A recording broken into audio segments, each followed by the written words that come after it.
Hey, my name's James Nicholson and welcome to my YouTube channel. There is a rental crisis at the moment. Tenants are being stretched like never before. I've got all the latest data on exactly how much of a percentage of a tenant's take-home pay is now being paid out on a region-by-region basis. Some of these numbers are literally scary. And what it shows is that potentially tenants could get in some serious arrears, and that's not good for the tenant. It's also not good for the landlord either, and it could turn into a very big crisis if it's not dealt with at some point. So make sure, if you haven't done already, we subscribe to the channel over there and hit the bell notification. We're on the way to 30,000 subscribers now. It's really growing the channel really fast. So do subscribe. Every day we've got the latest property news. We talk about investing strategies, mortgages, what's happening with those and much more. And while you're here, let's get more views on our channel by smashing like, tickling like, do something to that like button over there. That really helps with the YouTube algorithm and gets more views on the channel. So I appreciate everyone that does this. So, tenants are stretched. This is not a surprise. Now, there's a few problems in the market at the moment. One is mortgage rates to battle inflation went up at the fastest speed ever, as in 14 consecutive meetings. Interest rates went up. We went up to 5.25 as a base point. We've dropped to 5%. We're on the way back now. But at the same time as that, a new rule really started to come into effect. It was already law. It's called Section 24. It means landlords are now taxed on their gross rental income. That shrunk their profits significantly as well. And lots of landlords just quit. They had enough. Now, I'm not asking you to be sympathetic to landlords. I know the comments will always be filled with someone saying, well, who cares? Sod the landlords. Well, you do want the landlords because they're leaving in record numbers. 30% of landlords quit in the last couple of years. That means there is not enough rental stock, and that means rental prices are going up. So rents are going up for a few reasons. Number one, there is not enough rental supply. So if you push more landlords out, it's going to get worse. Number two is that mortgage rates went up significantly, and landlords are often on an interest-only mortgage. So if they had a 2% deal and it's now gone up to a 4% deal, their mortgage doubled overnight. That means that they would probably need to pass on a rental increase to the tenants. All of this stuff combined, as well as the cost of living crisis, doesn't make good news for anybody. So what is going on at the moment? Well, on average, renters are paying 32.16% on their rent. 32.6% of their take-home pay on their rent. That's a huge number. And so let's see, how does that compare? Well, 10 years ago, people on average paid 26.6% on their rent. So that's a massive jump. You definitely feel that, because rent is something that a lot of people, they have to pay. And if you're single, it can be even worse because maybe you're not halving this cost with someone. This is a big problem for a lot of people, and it really is something that we need to address, because if we don't get enough rental stock into the country, this is only going to get worse. Our population is growing, our rental stock is dwindling, and so just hammering landlords over the head and coming out with schemes like, for example, they're saying, well, we'll just put rent caps. Well, rent caps have been tried in Dublin, they've been tried in Scotland, they've been tried in New York. They haven't worked anywhere, and in fact, rents just went through the roof.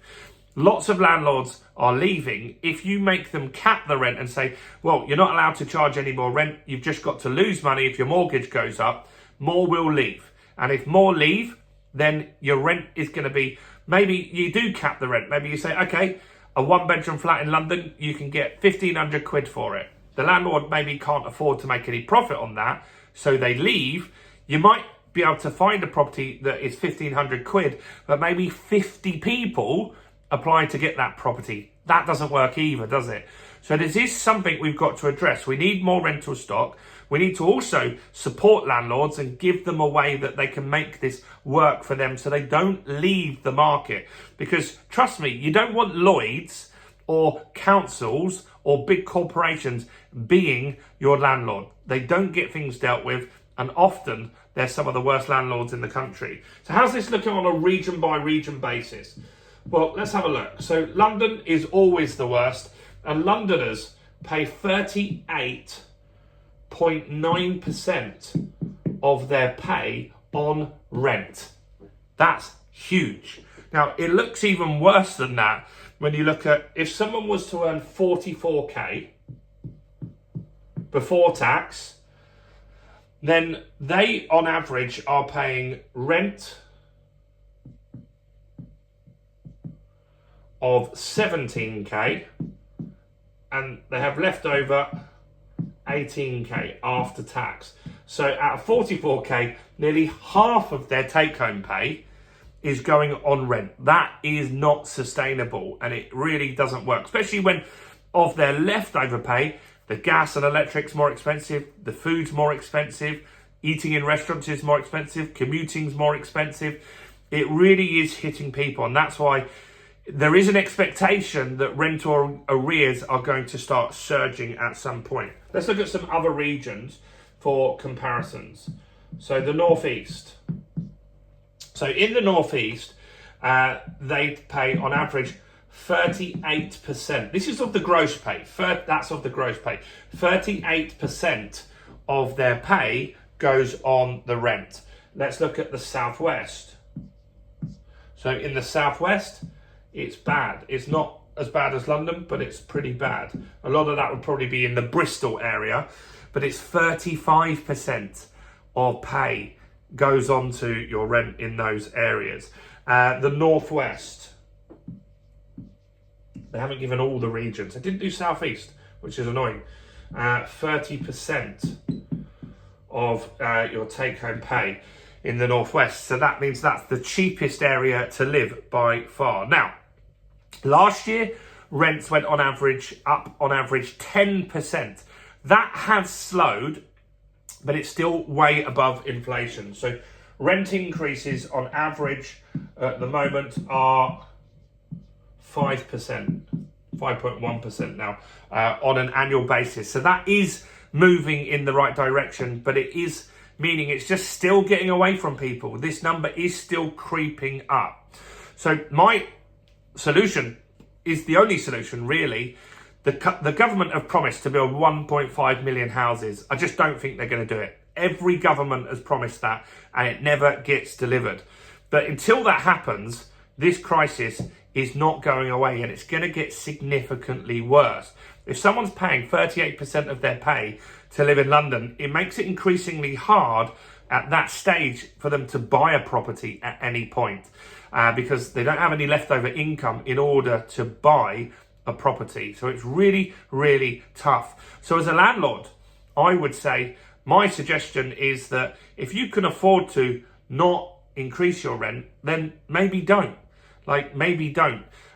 If you can afford it, you've got a good tenant, and you want to keep hold of that tenant, maybe go below the annual average and let them know. Say, look, the average rental increase is 5%, but I'll keep it in line with inflation. Let them get some breathing room and catch up. I often do that with good tenants that I want to keep, and that does work, and they appreciate that as well. So this is a scary thing to look at. It's scary even as a landlord because you want your tenants, and you need your tenants to be able to pay their rent, because if they don't pay your rent, you don't have the income in order to pay your mortgage. And this could turn into a big vicious cycle where ultimately more landlords quit the market, and that's not good for anyone. Let me know your thoughts on this. Do you rent? How much of your take-home pay roughly do you spend on rent? Do comment below if you're happy to do that. Do comment below with any video suggestions, ideas, or anything like that as well. Do smash like, do subscribe, check out all the other content on my channel, including this video right here.